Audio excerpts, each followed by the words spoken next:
Welcome to this edition of Prime News. I'm Dr. Janice Galashaw, and I'm joined today by my friend and colleague, Dr. Lee Lokey. So Lee, you just returned from a big meeting in Lisbon, Portugal, the one focused on advanced breast cancer. Why don't you tell us a little bit about that meeting, because it's relatively new? Yeah, this is a very interesting meeting, Jan. It's headed by Dr. Fatima Cardoza from Lisbon, Portugal.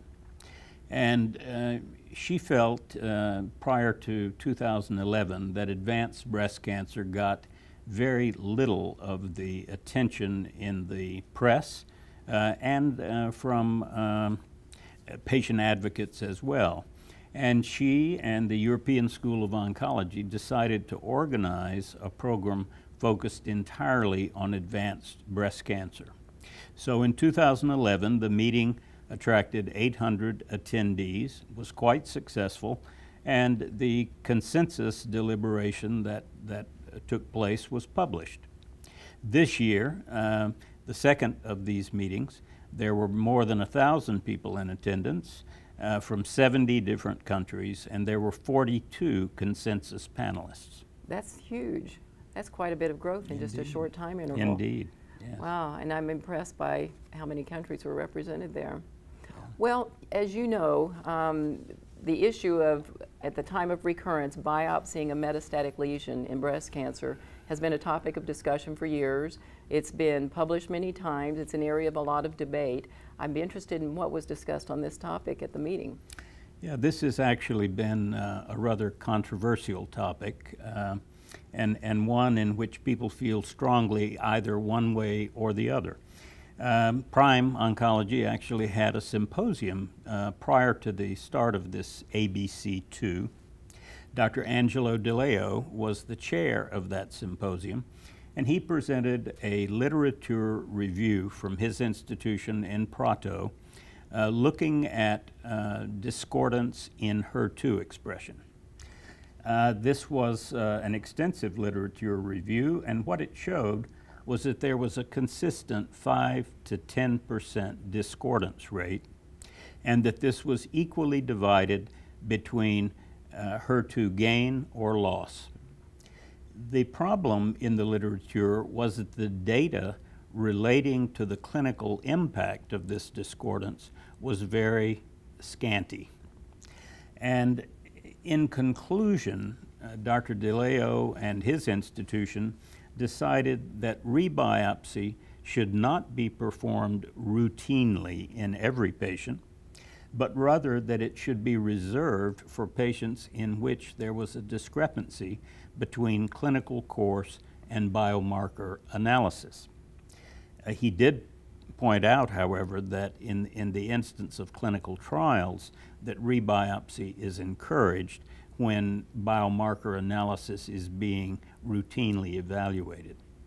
His point, too, was that in the very near future, we may be using, quote, liquid biopsies rather than tissue biopsies, where we look at circulating tumor cells and assess biomarkers. That would certainly simplify it if we could do it that easily. It absolutely would, yeah.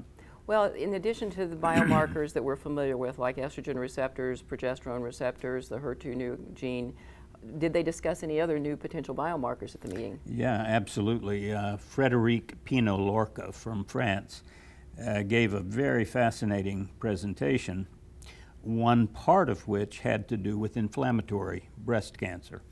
There have been reports, small reports, suggesting that ALK expression may be altered in patients with inflammatory breast cancer.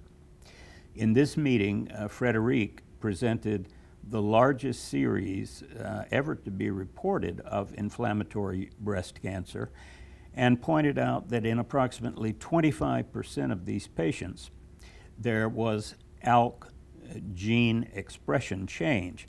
Specifically, this was not ALK gene rearrangement, but increase in copy number.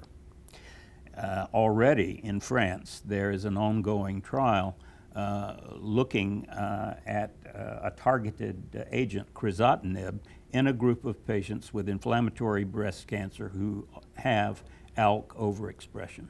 Oh my goodness. So it's very fascinating. Wow, that's very interesting. So stay tuned and find out what we Yeah. learn there.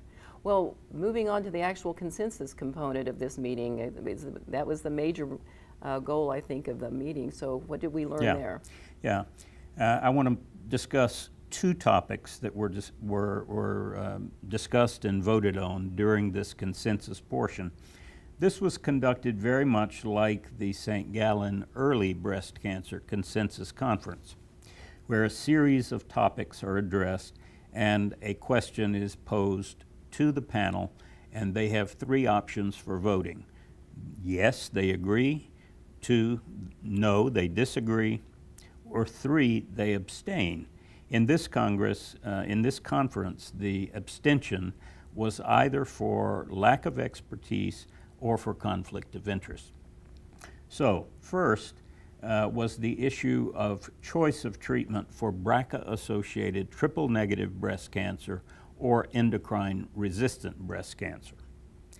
It was pointed out that our understanding of the role of the BRCA genes has dramatically expanded in recent years, and there have been trials of various somewhat unconventional chemotherapy agents in BRCA-associated disease. Interestingly, 82.5% of the panelists voted that these patients who had previously received an anthracycline and a taxane could be treated with a platinum-based regimen outside the context of a clinical trial. So it was, I think, giving the seal of approval to use of platinums in a very specific population of patients. That's a bit surprising for me to hear that, because I didn't think that many people were in support of it to date. Indeed. The second thing that was interesting to me was the management of chest wall and regional nodal recurrence. And the issue addressed here was the role of pseudoadjuvant or secondary chemotherapy.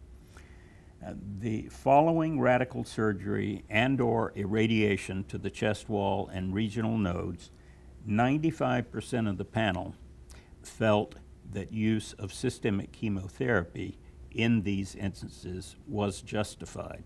This was based on the CALOR trial presented at San Antonio in 2012, demonstrating a 41% reduction in risk of recurrence when chemotherapy was added to local therapy for these patients.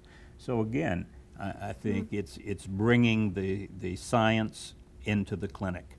And these panelists definitely agreed that this should be done. That's really interesting too. I'm surprised by both of those in terms of the strong support of both of those topics. Yes. Well, that sounds like it was a good meeting. Indeed, very good. Very good. Well, for now, that's the news you can use from Prime Oncology. And thank you for joining us.